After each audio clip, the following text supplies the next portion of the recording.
জাতি আদর্শ যদি ঠিক না হয় আমার শিক্ষা ব্যবস্থা কিভাবে ঠিক হবে?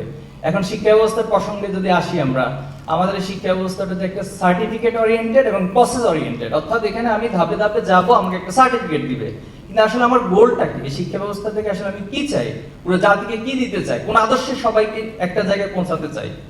তো এই প্রশ্নগুলোর সমাধান আমাদের হওয়া দরকার বলে আমি মনে করি।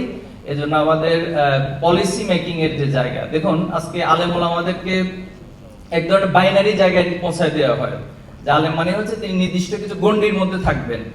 এখানে আমাদের উপদেষ্টা মহোদয় আছেন, যখন উপদেষ্টা ধর্ম উপদেষ্টা বা ধর্ম মন্ত্রণালয় নামক একটা বিষয় সামনে আসে, তখন একজন আলেমকে প্রয়োজন হয়, হ্যাঁ এখানে একজন আলেমকে লাগবে।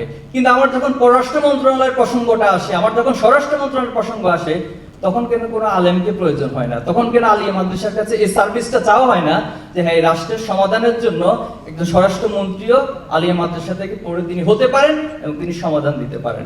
এখন এটা যদি বলেন যে অসম্ভব বা বাংলাদেশি সিস্টেমে সম্ভব না, তাহলে ইসলামটা আসলে কি শুধুমাত্র কিছু গণ্ডির মধ্যে থাকার জন্য এসেছে? কোরআন কি শুধু কিছু গণ্ডির মধ্যে থাকার জন্য এসেছে? আলিয়া মাদ্রাসায় কিছু বুঝ দেয়া অথবা কিছু মানুষকে সান্ত্বনা দেওয়ার জন্য প্রতিষ্ঠিত হয়েছে?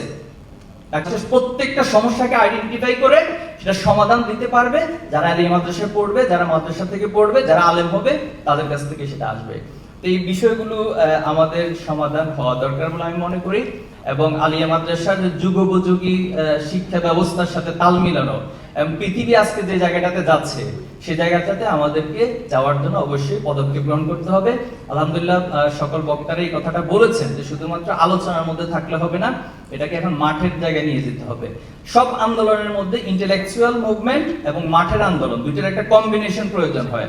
আলহামদুলিল্লাহ আমরা যেহেতু জুলাই পরবর্তী প্রজন্ম এবং জুলাই আন্দোলনে সম্পৃক্ত থাকার কারণে, ছাত্র রাজনীতির সাথে সম্পৃক্ত থাকার কারণে আমাদের চাহিদাটা আপনাদের কাছে একটু তড়িৎ গতিতে আমরা চাই।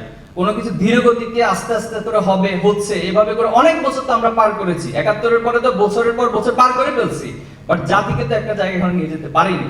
যেজন্য আমাদের এখানে যারা আছেন কর্তৃপক্ষ, শিক্ষক, আপনাদের প্রতি অনুরোধ থাকবে আপনারা আমাদের প্রজন্মের চাহিদাটাকে বুঝে মাদ্রাসা শিক্ষা না, শুধুমাত্র টোটাল আলিয়া মাদ্রাসা, কওমি মাদ্রাসা সহ টোটাল শিক্ষা ব্যবস্থাটা নিয়ে আপনারা ভাববেন, সে আশাবাদ ব্যক্ত করে এবং প্রত্যাশা রাখি যে এটার একটা গুণগত পরিবর্তন আসবে ইনশাআল্লাহ। আসসালামু আলাইকুম ওয়া রাহমাতুল্লাহি ওয়া বারাকাতুহু।